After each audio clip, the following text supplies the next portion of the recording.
नमस्कार मंडळी, मी तुमचा कोकणी मित्र जाता जाता एकच सांगतो. कसं आहे माहिती आहे काय?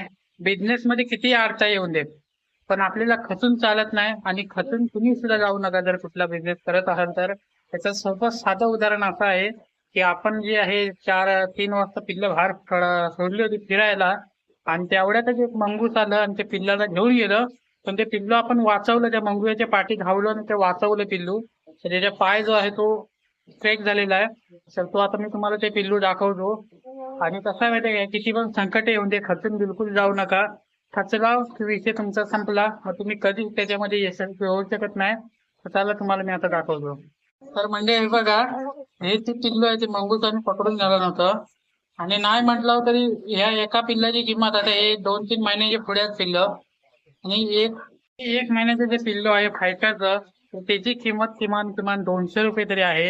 आणि आता एका पिल्लाचं हे कमीत 1 महिन्याचं पिल्लं त्याची किंमत 200 रुपये आहे.